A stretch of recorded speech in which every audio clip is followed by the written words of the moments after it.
Please tell me if a mine's gonna explode. So you're gonna have your great sword, pretty much same thing as 3, G7, and 2, marking the light. 1, flurry. You're going to have your space taker, and you're going to have your sender. They're going to do the same. Your light is doing the same thing as before, except now instead of like Lights look up. contesting Also, as fun much fact, if anybody on didn't the know light, this, but you're you looking can for repost lights, so you mines. can contest a light. Just saying. It's just kind of tough too. You can also Lights after flurry the him. slip. Has them low. Ooh, If you got might the be timing paint- of when might they're be actually painted. going to explode. Try You not can wait, to you get Might can be wait, you can painted. wait. Yeah, yeah. Lights in a second. Especially as the light, because your group is going to Now. follow Lights you now. and take space on you. Block, block, It's block. very Kick, kick. simple how to play it. It's just usually G9s are full of better players. So Mages. it's going I to be disagree tough. with that. Hit your healer- deados. Ideally, your Side healer step, does not wind pull chill. back. Ideally, they want to try and I'll pull a little come bit up. wider to avoid a Where's my other one? One running away. He's coming top back. scenario or a middle scenario. But playing Lights here as look much up. as possible is the best. Doug, Rapiers, you grab knows sword. also where to play as G9 really well. So he can give you more insight of where to play as a healer. I'm not a healer main, so I really don't know like where your best shot is. But as a disruptor main, having your healer come Sorry. Watch out for towards spits. ramparts on a defense really hinders your group's Too space far to the taking left. potential. Too Leaving it far to to the where we're left. forced to Let take me- ramparts. There we And go. once we lose ramparts, they're easily able to go pillage our road. So ideally you want to do the same to them. As an attack, you want to push them to ramparts Phasing. as much as possible. Whether that be taking space on the light or the healer. If you take space on the light and the healer, the distros are forced That's to what I heal said. and come back. You kill him, So Harper. an easy way to gain space really quickly is putting a lot of pressure on the squishier people so they're forced to fall back. Thus, you are able to take space on the distros. Another thing that G9 is really good at is jumping onto road as well. Once you initially win your fight, and you're playing in a top scenario, you want to kill the 8 healer, or the 8 light. Once you kill or disrupt the 8 healer and light as much as possible, ideally you kill them, you then go towards a road scenario, where you're looking for healers to basically like blow up. You wanna be really coordinated in your group 9 when you're going to roads, so that way you're sticking on the same healer for the highest potential kill rate. A lot of the times G9 when they go to road, they just won't like focus, they'll just kind of like back and forth and nothing really gets done. It's disruption, but it's not really like killing.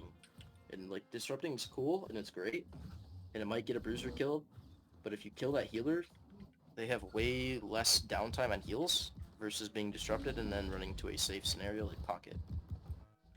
If road's clear and they're kind of playing on an angle, feel free as a G9 to push up and try to play in this pocket, but it's going to be a little hard because bruisers are going to recognize that and come off. So be careful when you're pushing out there for a respawns. B, bruisers pushing out, and C, the weak side quad DPS looking at you. Ideally you want to just be sitting road, but if you have to push pocket and put pressure on them, that's fine too. Any questions on G9? That was kind of quick, but G9 is very simple. It's a very simple macro. The only things I can give you tips are like, if your healer is just getting dogged, then just match the distro. The best thing to do in kill squad is to stall rather than lose. So if you need to, you can send one distro and play perma peel, where the sender cannot lock down the healer. Same goes with group 7. If you're getting just absolutely pillaged and you have to play perma peel, that's okay. Quad DPS can come and help you, but losing the fight means they look to main ball or look to road, which is going to hinder us even more than it will if we just go, okay, we need to stall the fight. This is very true of G10 also. I'm sure Dicko can tell you as well, if you are not winning your fight and you're not stalling the fight, they're just going to go blow past you and blow up the 9 healer, and then they're going to snowball from there, and then we completely lose Oppo. Stalling is better than losing your fight completely, but if you can win, your job is to try and win, and then put that pressure into road. Questions on that?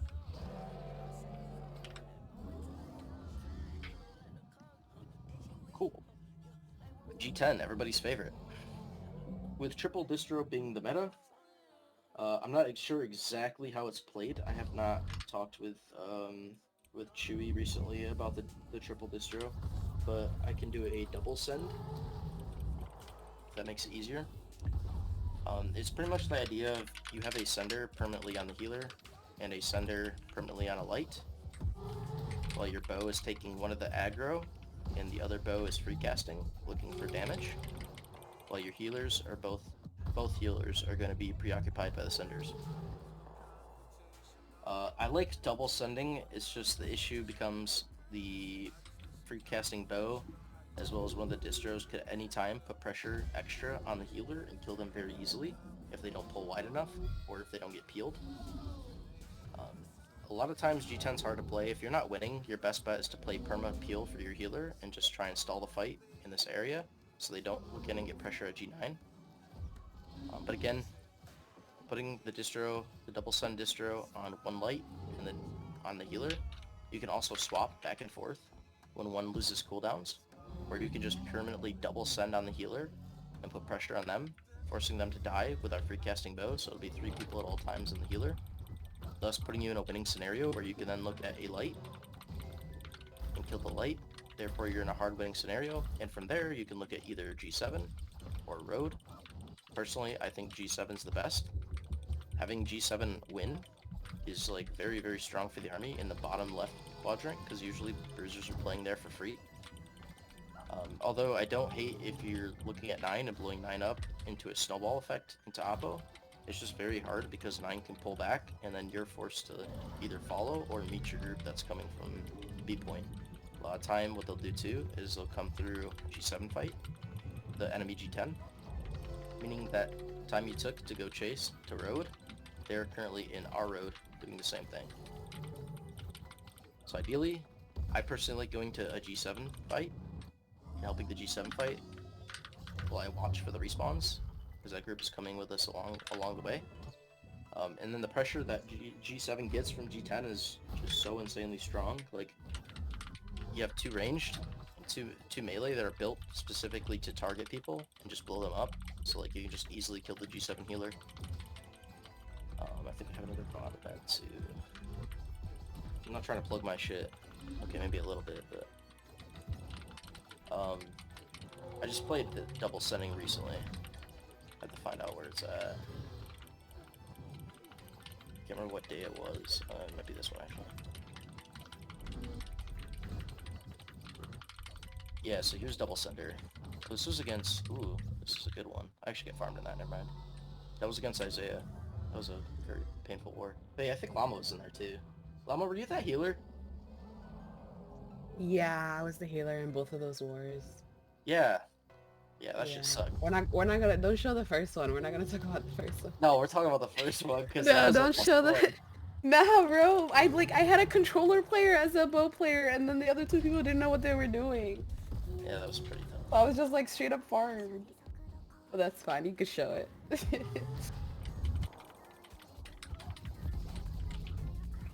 Oh, I thought that was oops. There we go. Okay. I don't remember what day that was. Maybe this one. It's like literally like the day Oh, this before. Yeah, this is good. So this is a double send. I believe... Yeah, I'm with Franklin here. Franklin, So the homie. this one's... Yeah, Franklin is... Actually, Franklin's a bad guy now. I don't like Franklin. He's a bad guy. But, yeah, so here for G10, you're pulling it wide, obviously. They're still running Scorp. So our idea is, obviously, to peel, right? And then we're going to a double send scenario. So we're looking at who the healer is, which would be Vanilla Set. We're not double sending right off the rip, so I'm putting pressure on this fire staff until I can hear that the healer is dead or free casted. This is pretty much just like how you'd be with a regular distro. Putting pressure onto this light. Playing life for a second. I believe someone called out they were dying, so we're trying to catch up to him. The healer's here, so now we're double sending. This is what Ditko too, actually. What the? I remember this, yeah, so we're double sending on healer, and it's just so effective, because, like, when he doesn't have his grab well, I'll have my grab well. When he doesn't have his reap, I'll have my reap. So you'll see here, we're just working together. He's got reap, I have grab well, I grab well, the healer's stuck. Like, they're slowed, it's hard for them to get out of this grab well. They try to, I reap, we just chase from here. Double sending is very strong, and it works against lower tier companies really well. It's very tough to do in a higher tier war because of like who's currently playing in the top tier wars in G10, to where double sending's kind of